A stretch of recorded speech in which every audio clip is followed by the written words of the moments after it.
Lubię wracać tam, gdzie byłem już, pod ten balkon pełen trących róż, na uliczki te znajome tak,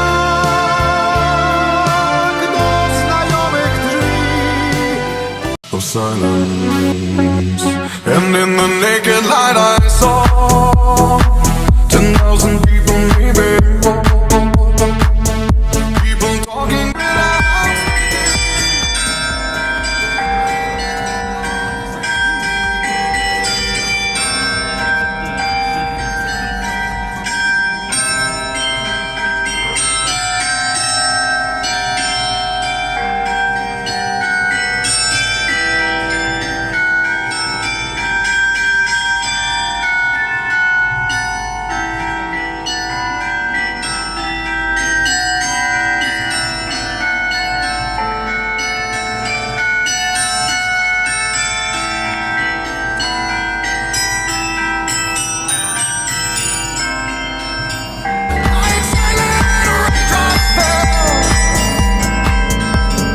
echoed in the wells of silence, and the people bowed and prayed to the neon god they made, and the sign flashed out its warning, and the words that it was falling, and the sign said the words on the prophets are written on the subway walls and tenement halls, and whispered in the sound.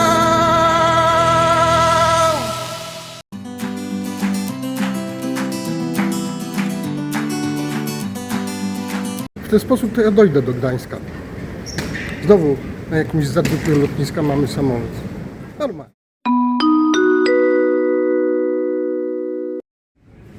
Wiecie, że zawsze cisnę bekę na lotnisku, nie? Z tego, co tutaj się wyprawia. Tym razem jest dokładnie tak samo. Dokładnie tak samo. Tak, jest dokładnie tak samo. Nie będę już tego pokazywał, się powtarzał. Tak, bo to trzeba stać w kolejce, bo na lotnisko trzeba przyjść całkowicie niewyspanym, pomimo to, że jest godzina 8 rano, więc no, to jest normalny dzień funkcjonowania. O tej godzinie jesteśmy w pracy albo na uczelni. Po drugie, wokół lotniska jest taka specjalna strefa, która rozładowuje telefony, więc przychodzimy na lotnisko z całkowicie rozładowanym telefonem. Następna sprawa, wstaję rano, jadę na lotnisko. I co? Tylko zaznaczę, że pół godziny, 15 minut przed wyjściem moim z domu nie padało, nic. No, tylko dałem kroka na dwór, deszcz padał. Fajnie.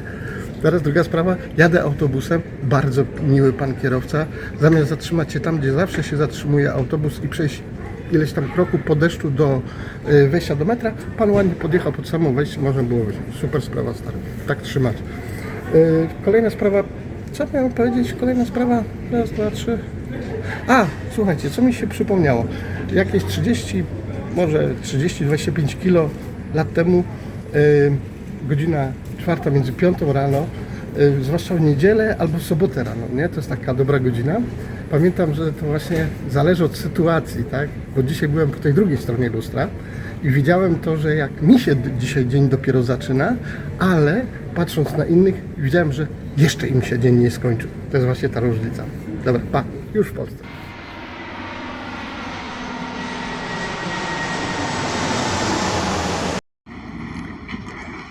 Witam. Tym razem witam Was już z polskiej lotniska Lecha Wałęsy, z Gdańska. Słuchajcie, pierwszy odbiór, no oczywiście wyskoczyłem już z kurtki, ciepło. W porównaniu u mnie zimno, tu ciepło. Jest jakieś słońce, ale jest. Słuchajcie, po wylądowaniu pierwsza myśl, którą chciałem się z Wami podzielić, to jest taka, że oczywiście muszę nadmienić, że w Hamburgu oczywiście ja się czuję u siebie jak najbardziej, ale jednak w drobnym stopniu czuję się tam rezydentem, gościem troszeczkę tak z tyłu, wiecie, na plecach, prawda? Ale tutaj, w Gdańsku zwłaszcza, na miejscu, powiem Wam tak, że nie odczuwam całkowicie komfortu kręcenia i zjawiska związanego z tym zjawiskiem, na przykład typu ktoś podejdzie i będzie chciał coś od mojej kamery albo ode mnie i tak dalej. Ja powiem tak, Zaznaczę, że miałem w tym programie nie przeklinać na kanale i przeklinać nie będę, ale tym razem, aby wydobyć i sens, i charakter tego, potrzebuję przekląć, więc mi wybaczcie. Powiem tak, niech ręka boska kurwa broni tego człowieka, który podejdzie się przypierdoli do mnie na temat kamery, nagrywania czy czegoś takiego, ponieważ w tym momencie nie chciałbym być na jego miejscu. Dlaczego? Oddział urozowy będzie miał pacjenta z głową w dupie i w tym momencie, uwierzcie mi, naprawdę to zrobię. Bo tutaj to mi możecie naprawdę skoczyć, kurwa. Sorry, bardzo was przepraszam, ale chciałem oddać to znaczenie tego, żebyś wiedzieć, jaką pewność ja tutaj mam. Więc sorry bardzo, ja se tu będę kręcić gdzie chcę, jak chcę. No oczywiście z wyłączeniem terenów, gdzie nie wolno. Na przykład wojskowe, tereny portowe. Okej, uszanuję to. Ale reszta? Reszta należy do mnie. Jestem u siebie w końcu.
Tak? To jest właśnie wiatr. To jest pogoda dla mnie. No, tutaj przemycają się turyści, ale czy oni są szczęśliwi, to ja nie wiem. Ale jesteśmy nad morzem. To jest po prostu żywioł. Tak to działa, tak to wygląda. Tak ma być.